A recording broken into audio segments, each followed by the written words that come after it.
bersyukur atas segala kemurahan-Mu. Hari ini kami bisa berkumpul bersama di tempat ini, dan juga umat-umat-Mu yang ada di rumah dalam mengikuti ibadah raya melalui online ini, Tuhan. Bapa, kami tahu Roh-Mu tidak dibatasi oleh apapun. Dimanapun kami berada, Roh-Mu bisa leluasa berkarya. Biarlah kami terus memberi hati kami, memberi pikiran kami, untuk terus kami boleh dibaharui oleh Tuhan. Sebentar kami mau belajar firman-Mu, urapi hamba-Mu, taruhkan perkataan-Mu, sehingga kebenaran-Mu bisa disampaikan bagi kami. Urapi setiap kami, umat-umat-Mu, dan siapa saja yang bergabung bersama kami. Terpujilah nama-Mu Bapa. Dalam nama Tuhan Yesus Kristus kami sudah berdoa dan bersyukur. Haleluya. Bersama kita katakan amin.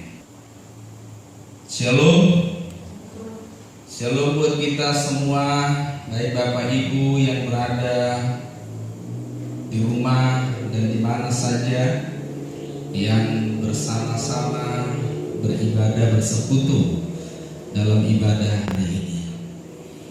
Saudaraku yang dikasihi Tuhan, saya masuk dalam bagian yang ketiga dengan tema besarnya sadarlah, dan hari ini subtemanya adalah kita akan mempertanggungjawabkan setiap apa yang kita lakukan kepada Tuhan, bukan kepada manusia. Kita akan mempertanggungjawabkan setiap apa yang kita lakukan kepada Tuhan, bukan kepada manusia. Saudaraku, banyak orang tidak menyadari bahwa kehidupan ini bukanlah kehidupan yang gratis. Kehidupan ini adalah kehidupan yang berkonsekuensi. Kehidupan ini digelar bukanlah tanpa sebab dan tanpa akibat. Manusia adalah manusia yang diberi kehendak bebas, dan oleh kehendak bebasnya manusia itu menjadi makhluk yang sangat beresiko. Manusia tidak sama seperti ciptaan lain. Manusia berbeda dari semua ciptaan lain di dunia ini. Manusia satu-satunya ciptaan yang diberi kehendak bebas, tapi dengan kehendak bebasnya manusia akan dimintai bertanggungjawaban. Ya, firman Tuhan berkata dalam 2 Korintus 5 ayatnya yang ke-9 sampai dengan 10. 2 Korintus 5 ayat 9 sampai dengan 10 dikatakan begini. Kita bacakan sama-sama 2 Korintus 5 ayat 9 sampai 10. Demikian firman Tuhan. 1, 2, ya. Sebab itu juga kami berusaha, baik kami diam di dalam tubuh ini maupun kami diam di luarnya, supaya kami berkenan kepadanya. Sebab kita semua harus menghadap tahta pengadilan Kristus, supaya setiap orang memperoleh apa yang patut diterimanya sesuai dengan yang dilakukannya dalam hidupnya ini, baik ataupun jahat. Saya ulangi. Sebab itu juga kami berusaha, baik kami diam di dalam tubuh ini maupun kami diam di luarnya, supaya kami berkenan kepadanya. Sebab kita semua harus menghadap tahta pengadilan Kristus, supaya setiap orang memperoleh apa yang patut diterimanya sesuai dengan yang dilakukannya dalam hidupnya ini, baik ataupun jahat. Saudara yang dikasihi Tuhan, banyak orang tidak menyadari bahwa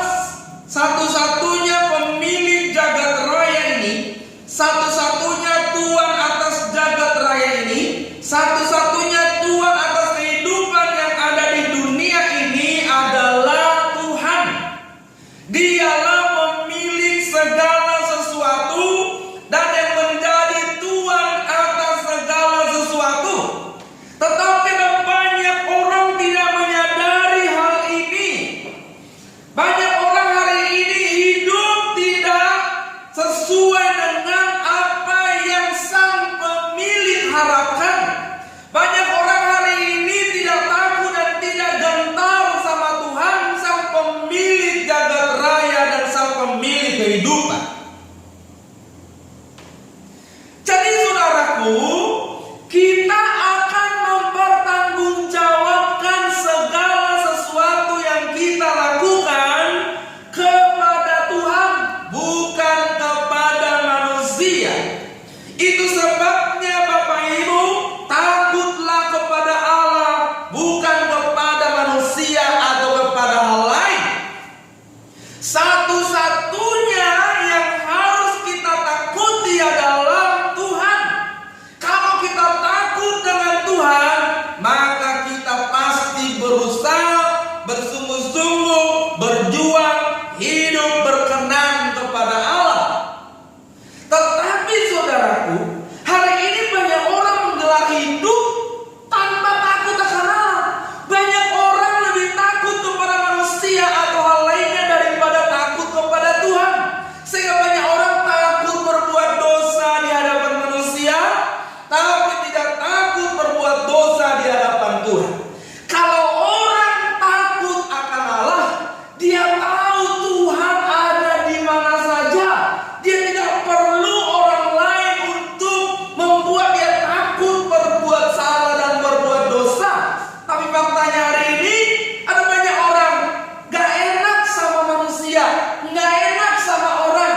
Tapi saudaraku, dia tidak pernah memikirkan bagaimana perasaan Tuhan yang setiap saat hadir dan ada di segala tempat dan segala situasi.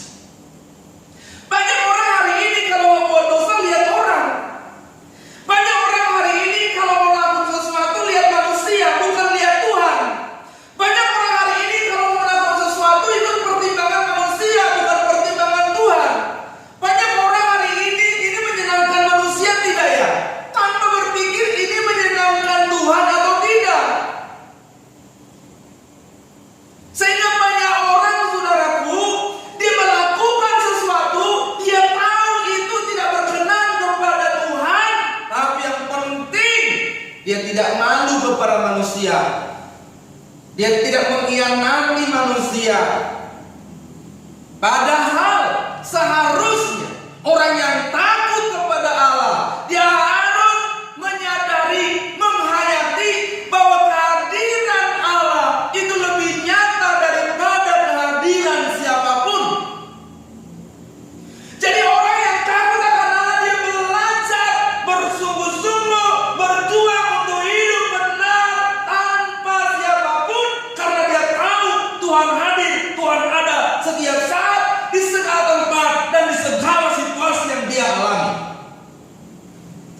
Jadi orang yang sadar bahwa hidupnya ini akan dipertanggungjawabkan kepada Tuhan, dia hanya mempersoalkan apakah hidupku berkenan atau tidak kepada Tuhan. Orang yang takut kepada Allah adalah orang yang menyadari kehadiran Allah setiap saat, sehingga dia hidup sesuai kehendak Allah di segala tempat dan segala keadaan. Orang yang takut kepada Allah adalah orang yang menyadari kehadiran Allah setiap saat.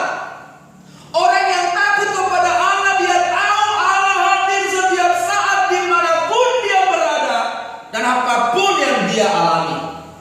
Sehingga dia takut buat salah, dia bersungguh-sungguh berusaha untuk hidup benar, karena Allah ada di situ yang harus dihormati, yang harus ditakuti, yang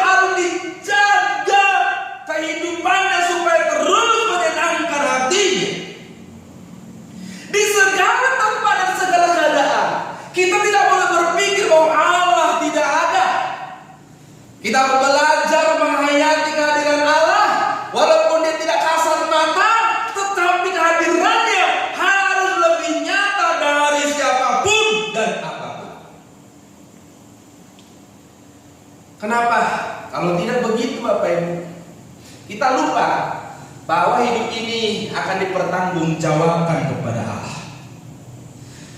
Pertanggungjawaban kepada manusia itu tidaklah menakutkan. Ayat yang kita baca tadi berkata, Paulus menulis suratnya kepada jemaat di Korintus, sebab kami juga berusaha. Apa? Berusaha. Jadi gak ada orang tiba-tiba jadi takut Tuhan. Gak ada orang tiba-tiba jadi melakukan kehendak Allah. Ayat ini berkata kami berusaha. Berusaha untuk apa? Supaya berkenan kepadanya, supaya berkenan kepada Allah, supaya berkenan kepada Tuhan, bukan kepada manusia, bukan kepada siapapun, berkenan kepada Tuhan. Kenapa? Kenapa Paulus berkata kami berusaha supaya berkenan kepada Tuhan? Karena kami tahu nanti kelak bahwa semua orang, termasuk saya, termasuk saudara, siapa saja akan menghadap tahta pengadilan Kristus. Ngapain menghadap tahta pengadilan Kristus? Untuk diadili, supaya setiap orang menerima apa yang patut diterimanya. Diterimanya dari apa? Dari yang dilakukannya. Dilakukannya apa? Selama dia hidup di bumi. Jadi ukurannya selama dia hidup di bumi, apa yang kau lakukan, kamu akan diminta pertanggungjawaban. Pertanggungjawaban soal apa? Apa yang kau lakukan dalam hidupmu selama kau hidup di dunia, baik ataupun jahat. Jadi semua akan dihitung oleh Tuhan. Tidak ada yang tidak diperhitungkan. Semua dosa diampuni oleh Tuhan.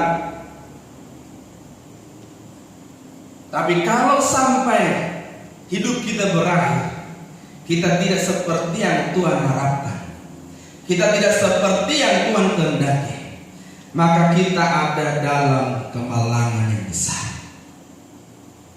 Jadi takutnya kita itu harus kepada Allah. Kenapa kamu harus hidup benar? Aku takut menyakiti hati Tuhan. Aku takut kepada Allah. Kenapa kamu berjuang seperti itu? Karena aku takut kepada Allah. Kenapa kamu harus bayar harga sampai begitu Tuhan? Karena aku takut kepada Allah. Karena aku tahu suatu saat aku hanya akan bertanggung jawab kepada satu pribadi, pemilik jagat raya ini, Tuhan atas segala kehidupan ini. Ayah itu adalah Tuhan. Jadi ini harus menggetarkan banyak orang harusnya, sehingga ketakutan ini membuat mereka menghormati Tuhan dengan layak. Kita akan mempertanggungjawabkan semua. Itu sebabnya lakukanlah segala sesuatu karena Tuhan dan untuk Tuhan. Lakukanlah segala sesuatu karena Tuhan dan untuk Tuhan. Suami-suami, kamu lakukan sesuatu buat istrimu itu karena Tuhan. Kenapa kamu sayang istri? Karena Tuhan, bukan karena istrimu. Istri-istri, kenapa kamu sayang suamimu? Karena Tuhan, bukan karena suamimu. Sebab kalau kau lihat pasanganmu banyak kekurangannya, banyak kelemahannya, kamu bisa marah, bisa tidak terima dia. Kamu bisa ribut, mempersoalkan kelemahan kekurangannya. Tapi kalau kamu karena Tuhan mengasihinya, kamu bisa menerimanya, segala kekurangan kelemahannya, kamu bisa mengasihi menuntunnya, kamu bisa menolongnya, karena Tuhan melakukan hal yang sama baginya. Itu sebabnya Kolose 2 ayat Kolose 3 ayat 22 sampai 25. Kolose 3 3 ayatnya yang ke-22 sampai dengan 25 berkata begini.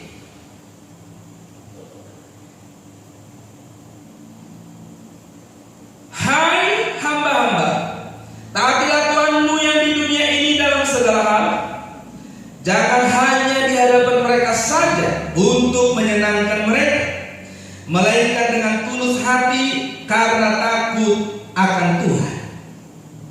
Apapun juga yang kamu perbuatlah dengan segenap hatimu seperti untuk Tuhan dan bukan untuk manusia. Kamu tahu bahwa dari Tuhanlah kamu akan menerima bagian yang ditentukan bagimu sebagai upah. Kristus adalah Tuhan dan kamu adalah hamba-Nya. Barang siapa berbuat kesalahan, ia akan menanggung kesalahan itu, karena Tuhan tidak memandang orang. Ayat ini berkata, saudaraku, lakukanlah, perbuatlah dengan segenap hatimu apapun itu untuk Tuhan dan bukan untuk manusia. Kita melakukan sesuatu karena Tuhan, bukan karena yang lain.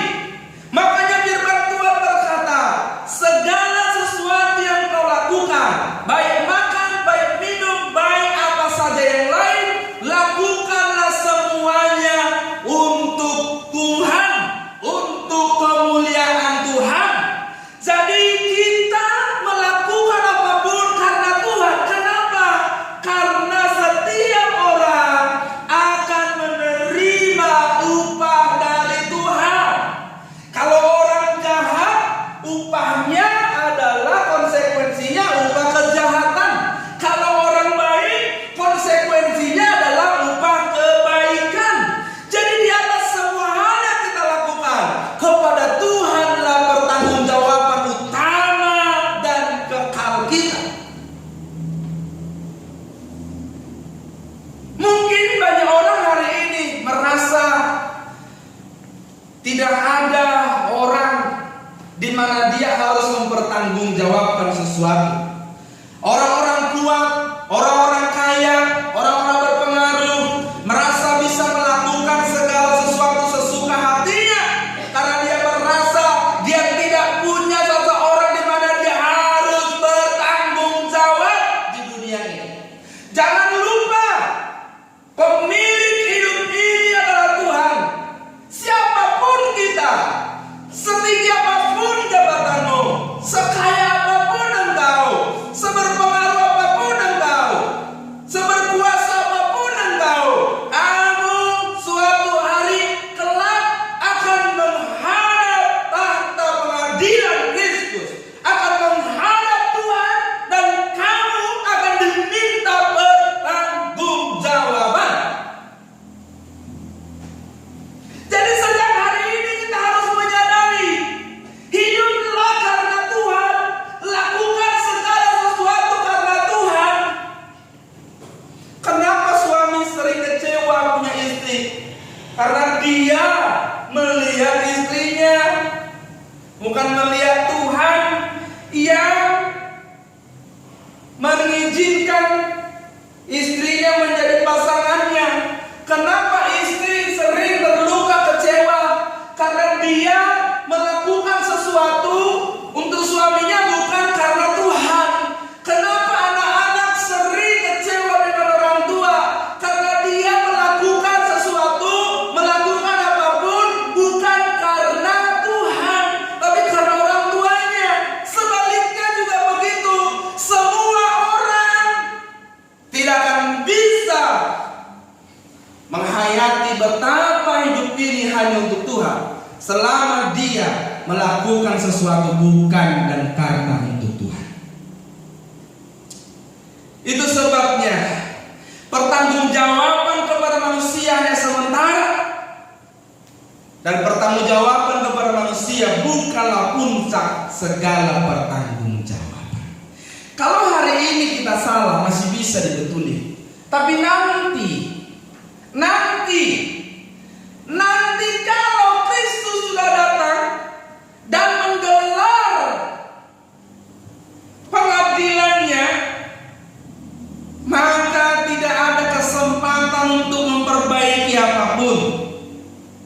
Itu sebabnya firman Tuhan berkata tadi, kita akan diadili menurut apa yang kita lakukan dalam hidup ini.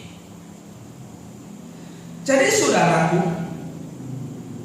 semua orang akan mempertanggungjawabkan apa yang dia lakukan. Ya. Kalau ayat tadi bilang bahwa semua orang akan mempertanggungjawabkan apa yang dilakukan, saudaraku, sesuai dengan yang dilakukannya. Jadi orang Kristen pun tidak akan diadili menurut iman yang mistis. Kenapa, saudaraku?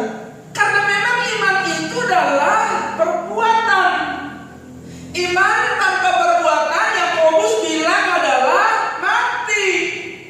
Makanya kenapa kita diadili menurut perbuatan? Kenapa orang beriman juga diadili menurut perbuatan? Karena memang iman itu adalah perbuatan. Tunjukkan kamu orang beriman itu dari perbuatan. Kalau kamu beriman katanya tanpa perbuatan, itu kosong, itu mati. Jadi yang diadili, yang diukurkan Tuhan nanti adalah apa yang kita lakukan. Jadi kalau kita beriman, kita harus memperlihatkan dari buah-buah yang kita lakukan. Kenapa sih orang kecewa? Kenapa orang sakit hati? Karena salah, saudara. Kalau kita melakukan segala sesuatu untuk Tuhan, kita tidak akan pernah kecewa dalam hidup ini. Kenapa? Karena ukuran kita Tuhan. Kalau sudah ukuran Tuhan, apalagi yang kurang? Hidupnya dia beri. Cuman kesalahan banyak orang hari ini, termasuk orang Kristen, adalah bahwa mereka berpikir Yesus itu datang untuk keselamatan fisik. Sehingga dengan berpikir begitu urusannya hanya hal fisik, hal jasmani. Tidak. Yesus sendiri pun secara fisik mati dan menderita. Yesus itu datang untuk keselamatan jiwa, supaya kita bisa dipindah dari dunia yang fana ini, dari dunia yang rusak ini, kepada kehidupan yang baru nanti di langit baru, bumi baru. Jadi kalau hari ini ada banyak situasi yang menurut kita tidak enak, bukan Tuhan kasihnya kurang, bukan Tuhan tidak mengasihi dan tidak sedang menuntun. Memang kasih Tuhan adalah untuk keselamatan jiwa kita, bukan keselamatan fisik kita. Nah, kalau udah keselamatan jiwa, itu adalah perubahan paradigma, perubahan cara berpikir yang akan melahirkan tindakan-tindakan yang baru di dalam Tuhan. Jadi kalau keselamatan jiwa bukan fisiknya yang berubah, bukan jasmaninya yang berubah. Kalau keselamatan jiwa, pikirannya yang dirubah, sehingga berdampak pada kelakuannya. Amin. Tapi hari ini orang Kristen berpikir Yesus datang untuk fisik, yang sakit sembuh, yang jelek jadi cantik, yang jelek jadi ganteng, yang punya rumah 2 jadi 3. Sehingga kalau nggak punya itu merasa Tuhan kurang campur tangan, merasa pemeliharaan Tuhan kurang. Kamu salah. Keselamatan yang Tuhan kerjakan adalah keselamatan jiwa. Nah, kalau keselamatan jiwa berarti itu bagiannya. Itu sebabnya dikatakan berubahlah oleh pembaruan budimu, supaya kamu tahu apa kehendak Allah, apa yang benar, yang baik dan yang sempurna. Jadi kita lakukan segala sesuatu karena dan untuk Tuhan. Kau lakukan apapun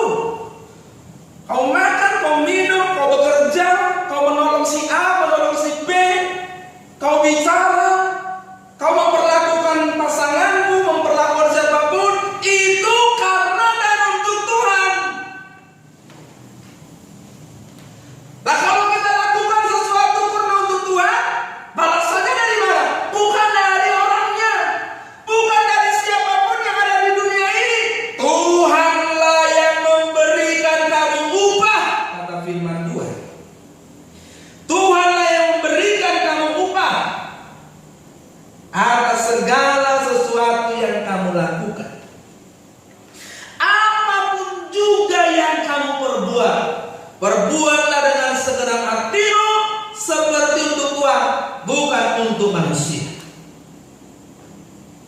Kenapa seringkali orang bersungut-sungut melakukan sesuatu? Karena kita melihat orangnya, karena kita melihat yang lain bukan Tuhan.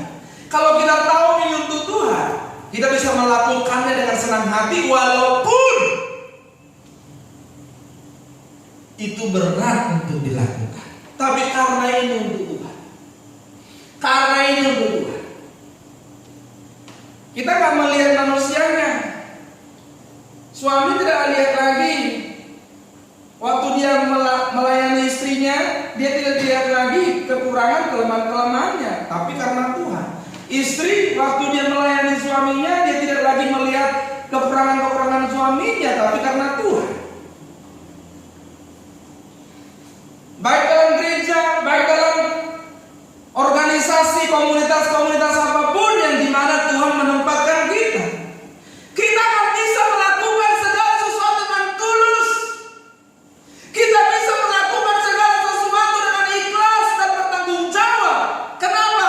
Manusia boleh mengecewakanku, manusia boleh tidak seperti yang aku harapkan, siapapun boleh tidak seperti yang aku harapkan, tapi aku melakukannya bukan untuk mereka, aku melakukannya untuk Tuhan. Jadi kalau siapapun tidak seperti yang saya harapkan, aku tidak akan berhenti melakukan apapun kalau itu adalah kehendak Allah. Dari Tuhanlah setiap orang akan menerima upah dari apa yang dilakukannya. Amin. Jadi jangan senang dulu kalau orang bilang terima kasih ya. Itu baru pujian di dunia. Kalau bahagiamu adalah mendengar terima kasih dari orang, maka itulah kebahagiaanmu. Faham? Sekalipun orang tak bilang terima kasih ya, tapi kalau kamu tahu yang kamu lakukan adalah kehendak Allah dan untuk Tuhan, tidak apa-apa. Pujian dari manusia tidaklah menjadikan itu ukuran kebahagiaan, tapi pujian dari Tuhan nanti. Pujian dari Tuhan, hai anakku, marilah kaulah orang yang berkenan. Kaulah orang yang taat dan setia, yang sudah melakukan kehendak-Ku. Itulah yang kita tunggu. Hari ini kita berjuang. Jadi jangan kecewa kalau orang tidak menghargai apa yang kau lakukan. Sudah buat ini, sudah buat itu. Aduh Pak, nggak dihargai Pak.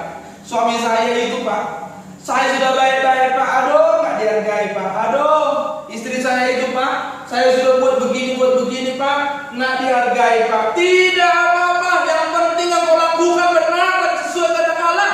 Lakukan terus untuk Tuhan, bukan untuk dia. Kalau anak muda bilang, aduh Pak, orang tuaku itu loh sudah begini, tapi masih aja nggak paham, nggak ngerti loh, udah begini. Tidak apa-apa. Tetap hormati orang tuamu, hargai dia, tunjukkan bahwa kamu ikut Tuhan melalui dari sikap kelakuanmu yang benar di hadapan manusia dan di hadapan Allah terutama. Jadi lakukan segala sesuatu untuk Tuhan. Kita buat apa saja itu karena Tuhan, bukan karena yang lain. Hidup ini urusannya dengan Tuhan. Harus kita pahami, Tuhan adalah Tuhan dari seluruh kehidupan dan jagat raya. Jadi hidup ini urusannya dengan Tuhan. Kalau kau salah, ingat ini urusannya dengan Tuhan. Kalau kau buat dosa, ingat ini urusannya dengan Tuhan. Kalau kamu pun hidup benar, itu urusannya dengan Tuhan.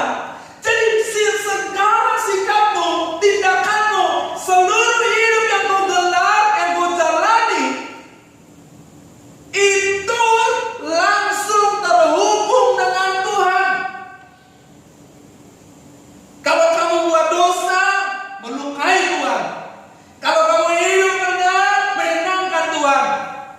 Itu urusannya. Jadi apapun yang kau lakukan, harus selalu ingat, ini urusannya dengan Tuhan. Jadi jangan merasa kita hidup di sebuah tempat yang tidak bertuhan. Banyak orang-orang nanti akan menyesal. Waktu Tuhan Yesus datang, baru mereka sadar semua yang selama ini mereka lakukan rupanya ada konsekuensinya. Ingat baik-baik, tidak ada orang seorang pribadi di mana kau bertanggung jawab tentang apa yang kau lakukan. Ingat ini baik-baik, jangan terlena, sadar, bertobat, berbalik sekarang. Karena tempat di mana kau hidup, dunia di mana kau ada, jagat raya ini adalah bukan tempat yang tidak bertuan. Ada pribadi yang maha agung, di mana dia membuat standar, memberi aturan, membuat hukum, dan bagi umat perjanjian baru, orang-orang percaya, dia memperkenalkan kehendaknya sebagai standar kehidupan umat-umat pilihan hari ini. Ada banyak orang hari ini merasa aman-aman saja, hidup sesuka hatinya. Yang penting aku senang, orang lain bodoh amat. Yang penting ini kesukaanku. Soal Tuhan nanti saja. Hari-hari ini banyak orang merasa aman-aman saja karena dia pikir, nggak ada kok. Aku udah buat begini, hidupku masih aman-aman saja. Dengar baik-baik, kamu bukan pemilik kehidupan, bahkan atas nyawamu pun kamu bukan pemilik. Jangan sampai menyesal.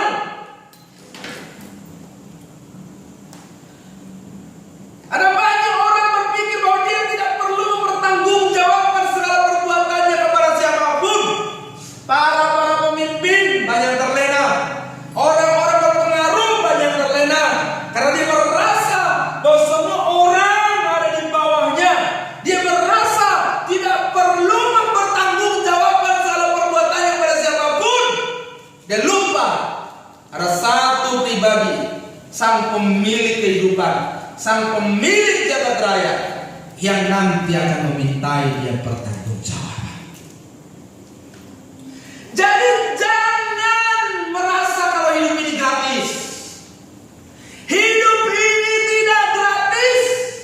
Ada harga dan konsekuensi dari semua yang kita lakukan, dan semua itu diukur oleh Tuhan. Jangan merasa bahwa apa yang kita lakukan hari ini, walaupun kita belum menerima apa-apa, lalu kita berpikir gak ada apa-apa. Orang jahat hari ini karena dia tidak langsung menerima hukuman konsekuensi, jadi dia berpikir gak ada apa-apa, aman-aman saja. Itu adalah sebuah kebodohan, sehingga dia membuat dia terus dalam kejahatannya. Orang yang melukai, menyakiti, hari ini merasa tidak ada apa-apa, toh aku masih aman-aman saja hidup. Itu adalah kebodohan. Karena dengan begitu kamu semakin tidak bisa berubah dan semakin tidak bisa sadar. Dan suatu saat waktu habis, kamu benar-benar tidak bisa berubah. Kamu hanya menunggu kemalangan di hari-hari terakhir. Lalu ada banyak juga orang hari ini, aku sudah buat baik, tapi kok hidupku masih begini susah. Itu juga cara berpikir yang bodoh. Karena upahmu datang dari Tuhan, dan upah yang terbaik bukanlah apa yang kau terima di dunia ini.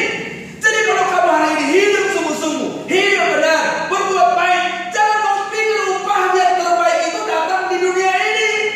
Upah terbaik bagi orang-orang benar adalah nanti. Itu sebabnya hari ini kita bersungguh-sungguh membayar apa saja yang harus kita bayar demi berkenan kepada Allah.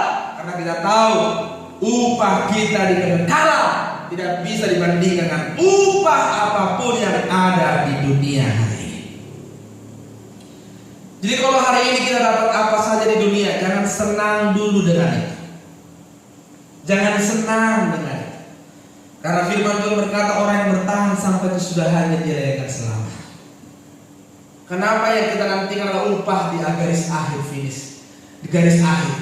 Karena itulah garis penentuan di mana kita menyelesaikan perjuangan kita dari A sampai Z. Kalau hari ini kita terus berjuang, kita belum menerima upah terbaik dari Tuhan. Kenapa? Perjuangan kita belum selesai.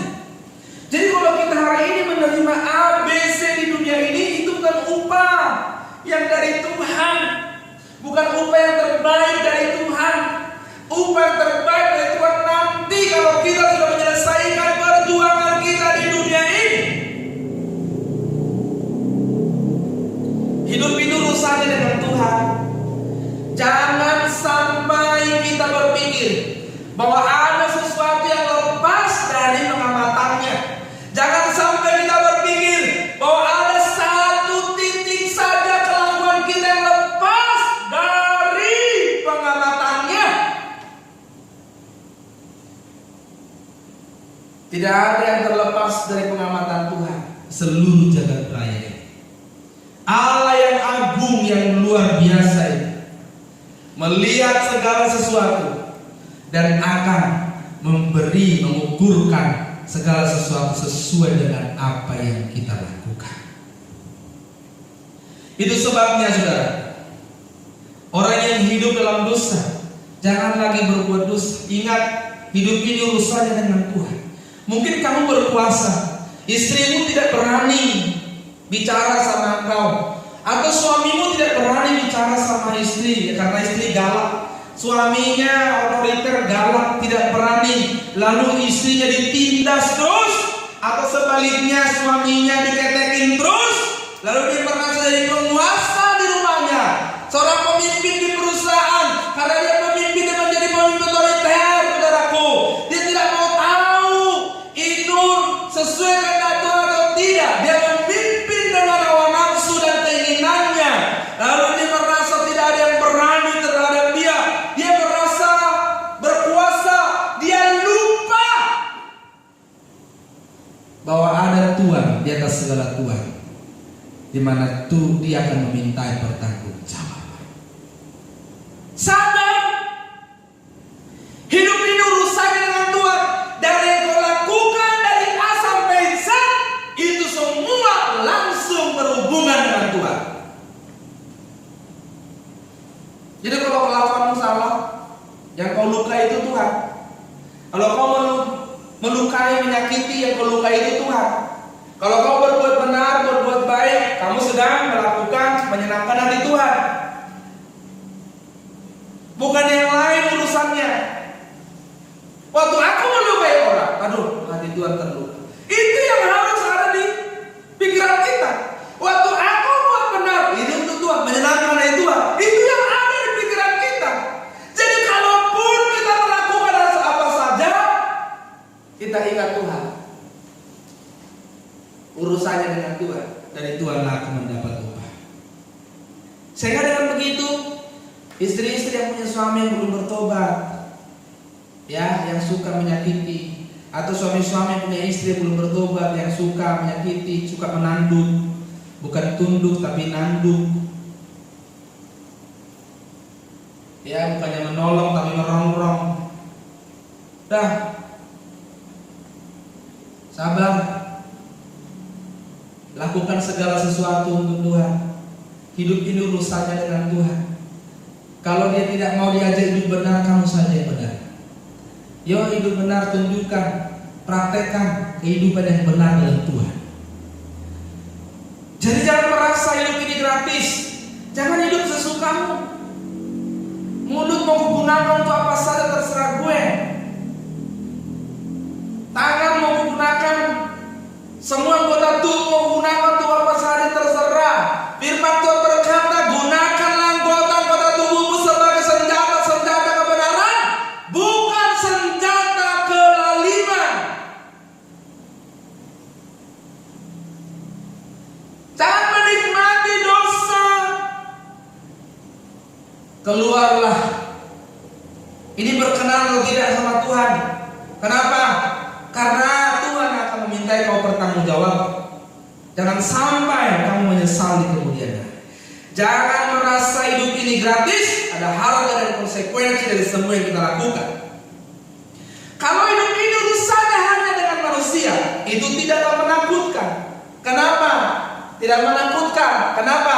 Karena sementara dan hanya berurusan dengan fisik, hanya berurusan dengan jasmani dan sementara selama kita hidup. Tetapi kalau urusannya dengan Tuhan, yang menakutkan adalah ketika hidup ini harus berurusan dengan Tuhan, bukan hanya di bumi ini, tapi juga di kekekalan. Konsekuensi yang paling menakutkan dan menggemparkan adalah soal konsekuensi di kekekalan kita. Kalau hidup kita tidak berkenan kepada Allah, konsekuensinya kita terpisah dari Allah selamanya. Kita akan berada di penghukuman kekal selamanya. Itu yang paling mengerikan. Jadi, kalau kita karena berbuat benar, lalu kita menerima konsekuensi dari dunia, kita dikucilkan, kita malah direndahkan, kita gak dianggap, kita dipandang sebelah mata, kita harus menolak segala tawaran dunia, tidak apa-apa. Kita akan menerima obat kita. Lalu yang berikutnya, ada banyak orang hanya takut konsekuensi kesalahan di dunia ini. Dia takut berbuat salah, dia takut mencuri supaya nggak dipenjara, dia takut membunuh supaya nggak dipenjara, dia takut mencaci, memaki supaya nggak dipenjara. Bukan itu. Kamu takut melakukan semua itu karena kamu tahu urusannya dengan Tuhan, dan karena kamu tahu urusan dengan Tuhan adalah konsekuensi di kekekalan. Kalau hanya sekedar konsekuensi kesalahan di bumi ini sementara, tapi kalau yang kau terima adalah konsekuensi dosa di kekekalan, kamu tidak akan ada kesempatan untuk memperbaiki apapun. Jadi kalau kamu salah hari ini, yang kamu pikirkan bukanlah konsekuensi di dunia. Nanti aku gimana sama orang? Nanti aku gimana sama ini? Nanti bagaimana aku? Hidup di dunia, kau harus pikirkan konsekuensi kekekalannya. Kalau urusannya dengan manusia dan fisik ini bukanlah menakutkan. Itu tidak menakutkan. Karena orang semua akan berakhir. Mati juga. Tinggal bagaimana cara matinya. Tapi masalahnya adalah kalau kau mati, hidup kekalmu nanti bagaimana? Kamu akan diadili sesuai dengan apa yang kamu lakukan, sesuai dengan firman Tuhan tadi. Jadi hidup ini urusannya dengan Tuhan. Jangan sembrono. Takutlah akan Tuhan. Gunakan uangmu dengan benar karena itu urusannya dengan Tuhan. Jangan menindas, jangan pelit. Jangan kau berkata hidupku ini milik Tuhan, tapi uangmu nggak milik Tuhan. Hidupku ini milik Tuhan, tapi uangmu tidak kau gunakan sesuai dengan apa yang Tuhan kehendaki. Uang jadi masalah bagimu. Harusnya uang bisa kau gunakan menyenangkan Tuhan. Iya kan? Kalau orang bernyanyi, hanya ini Tuhan persembahanku, segenap hidupku, jiwa dan ragaku. Wah, sebab tak ku miliki harta kekayaan. Jadi gara-gara lagu itu orang, yang penting aku serahkan hidupku, hartaku tak. Kamu salah. Menyerahkan seluruh hidup itu menyerahkan apa saja yang kita miliki. Jadi bagaimana? Semua yang kau miliki harus dipersembahkan buat Tuhan. Jangan salah menggunakan. Ingat dan lakukanlah. Hidup ini urusannya dengan Tuhan, bukan dengan siapa. Amin. Jadi hati-hati. Manusia itu jadi makhluk yang mulia oleh karena kehendak bebas, tapi manusia itu pun nanti bisa menjadi makhluk yang terhukum selamanya oleh karena kehendak bebas.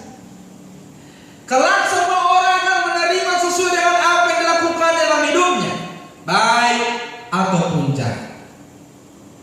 Jadi kelak semua orang akan menerima apa yang dilakukan dalam hidupnya, baik ataupun jahat. Jadi kalau kamu ingin menerima konsekuensi kejahatan, ya sudah, jahat aja terus. Kalau kamu ingin menerima konsekuensi kebenaran, kebaikan, ya sudah, kamu tinggal memilih. Dan hidup ini sementara. Kau lihat keadaan hari-hari ini, tidak ada yang bisa memprediksi. Tuhanlah yang berdaulat atas segala sesuatu. Jangan sampai habis waktu kita tidak bisa lagi berbuat apa-apa. Yang berat dan menakutkan adalah bukanlah pertanggungjawaban kepada manusia, tapi kepada Tuhan. Itu yang berat.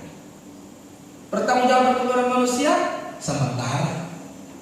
Beratnya di mana? Nggak ada beratnya. Karena tahu juga semua akan berakhir. Tapi kepada Tuhan konsekuensinya kekal. Kalau dia bilang suatu saat kamu di neraka, itu kau di neraka kekal. Nah, ada lagi balik-baliknya. Nah, bisa lagi diremisi. Kamu selama hidupmu tidak sesuai dengan apa yang dikehendaki, kamu masuk penghukuman kekal. Itu tak ada batasnya. Tidak ada kesempatan apapun lagi, sedikit pun tidak ada kesempatan. Kalau di dunia ini kita menerima hukuman, masih ada kesempatan. Bahkan hukuman seumur hidup pun masih ada kesempatan. Bahkan hukuman mati pun masih ada kesempatan setelah kita mati, kalau hidup kita benar. Tapi kalau hidup kita nggak benar,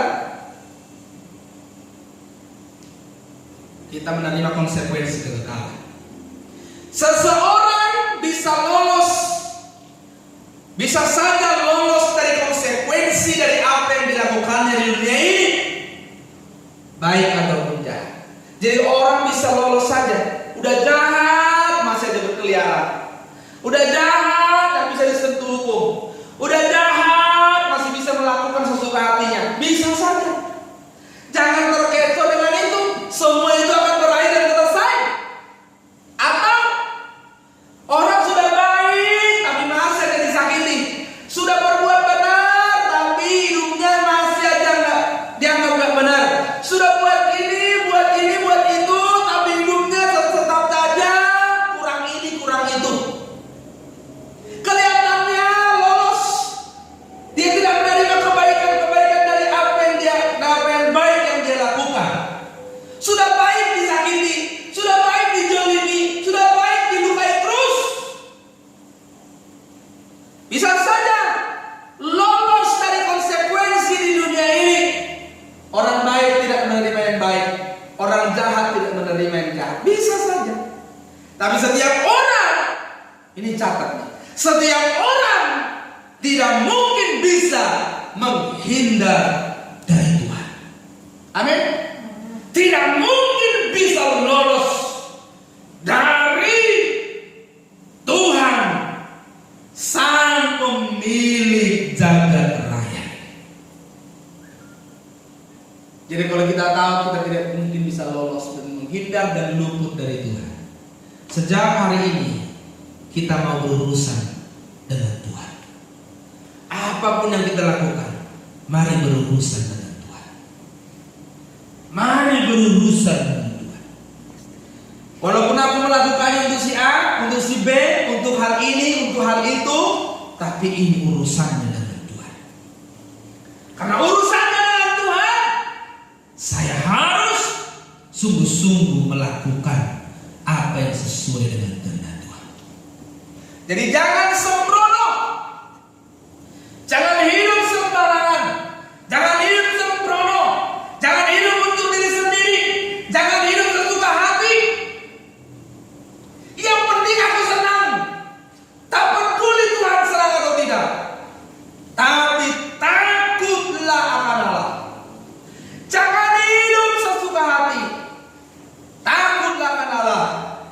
supaya kita mendapat upah dari Kristus, hidup bersama Dia selamanya. Amin. Itu sebabnya Bapak Ibu, hari ini kita diingatkan, sadarlah bahwa kita akan mempertanggungjawabkan segala tindakan, segala sesuatu yang kita lakukan, bukan kepada manusia, tapi kepada Tuhan. Hiduplah dengan takut dan gentar, karena hidup ini urusannya hanya dengan Tuhan. Tuhan memberkati.